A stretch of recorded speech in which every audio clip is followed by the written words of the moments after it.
আসসালামু আলাইকুম। আশা করি আল্লাহর রহমতে সবাই ভালো আছেন। আজকে আপনাদের সাথে শেয়ার করব একেবারে ভিন্নভাবে খুবই মজার সুজির দুধপুলি পিঠা।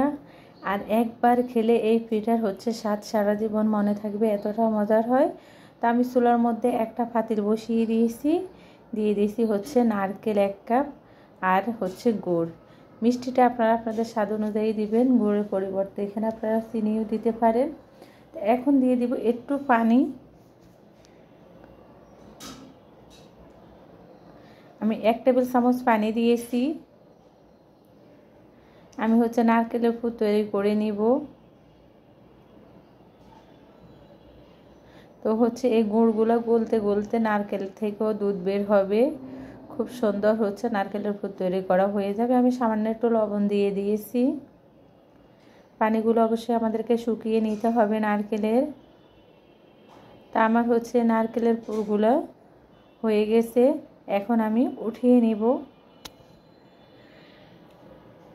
তা আমি উঠিয়ে রেখে দিব এক পাশে।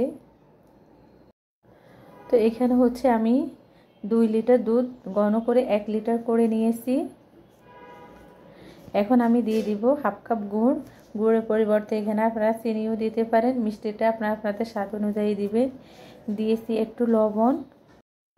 এই দুধগুলোর মধ্যে কয়েকবার বলক আসা পরে আমি নামিয়ে রাখবো, আর ঘন করব না, যেহেতু আমি দুধগুলো আগে ঘন করে নিয়েছি।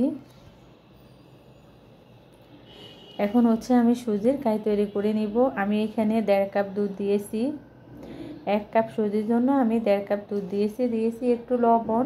তো দুধের মধ্যে বলক আসা পর্যন্ত আমরা অপেক্ষা করব।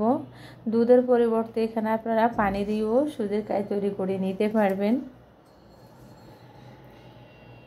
আমি দিয়ে দিয়েছি 1 চা চামচ রান্নার রেগুলার তেল। তেলের পরিবর্তে এখানে আপনারা ঘিও দিতে পারেন।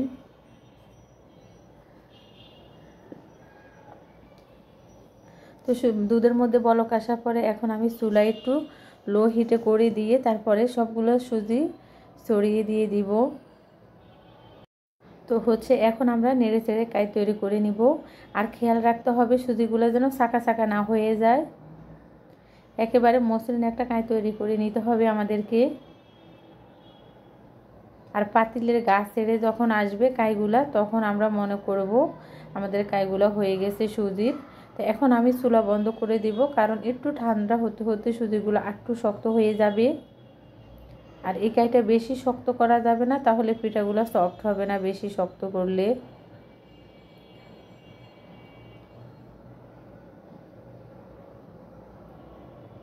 একটু ঠান্ডা হওয়ার পর আমি মলে নিচ্ছি, বেশি ঠান্ডা করতে দেয়া যাবে না।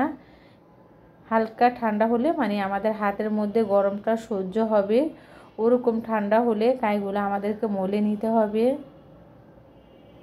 আর আপনাদের কাছে যদি মনে হয় কাই একটু শক্ত হয়ে গেছে উপর থেকে, তাহলে হাত পানির মধ্যে চুবিয়ে এই কাইগুলো মলে নেবেন।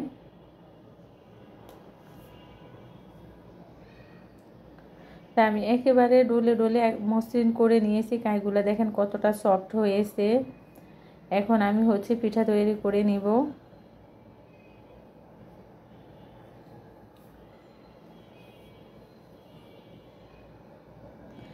ছোট্ট করে একটা লেচি নিয়ে নিয়েছি। আমরা আঙ্গুলের সাহায্যে চেপে চেপে বাটির মতো করে নিব। এখন আমি যে নারকেলের পুর তৈরি করেছি, ওই নারকেলের পুর মাঝখানে দিয়ে দিব বাটির। তারপরে চারপাশ আমরা ব্লক করে দিব। এখন ঘুরিয়ে 2 হাতের তালুর সাহায্যে লম্বা করে নিব। খুবই সহজ, আপনারা যে কেউ দেখলে শিখে নিতে পারবেন। আর শীতের সেরা পিঠা হিসেবে আপনাদের মনে হবে এই পিঠা যখন বাসায় বানিয়ে খাবেন, এতটা মজার হয়। আমি আরও একটা আপনাদেরকে দেখিয়ে দিচ্ছি। এই আঙ্গুলের সাহায্যে আমরা চেপে চেপে একটা বাটির মতো করে নিব। তারপরে মাঝখানে নারকেলের পুর দিয়ে দিব। এখন আমরা চারপাশ একসাথে করে ব্লক করে দিব। একেবারে সহজ, যে কেউ একবার দেখলে শিখে নিতে পারবেন।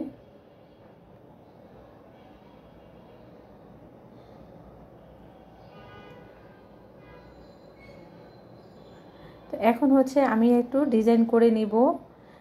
ডিজাইনটা পুরাই অপশনাল, আপনারা মন চাইলে করবেন, না হলে না। আমি একটু সুন্দরের জন্য ডিজাইনটা করেছি। একটা শোন দিয়ে হচ্ছে চেপে চেপে একটু উঠিয়ে নিলেই হবে। ডিজাইনটাও খুবই সহজ।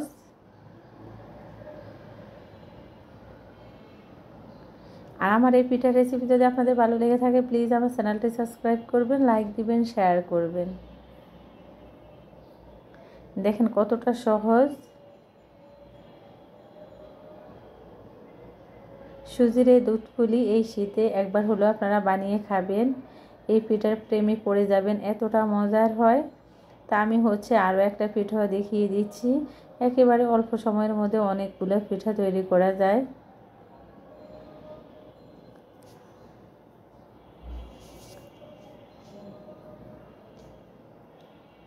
তা আমার হচ্ছে আরও একটা পিঠা তৈরি করা হয়ে গেছে। আমি একইভাবে সবগুলো পিঠা হচ্ছে তৈরি করে নিয়েছি।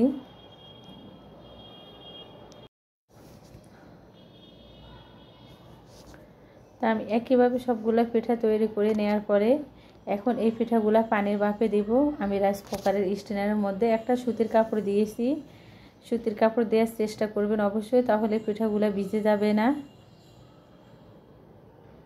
কাপড়ের উপর পিঠাগুলা দিয়ে 5 মিনিট সিদ্ধ করে নেব, যেহেতু সুজিগুলো আগে থেকেই সিদ্ধ করা। তো ফিরে এসেছি 5 মিনিট পরে। আমি ঠান্ডা হলে এই পিঠাগুলো উঠিয়ে নেব। মাশাআল্লাহ, দেখেন পিঠাগুলো দেখতে কতটা সুন্দর হয়েছে, কতটা সফট।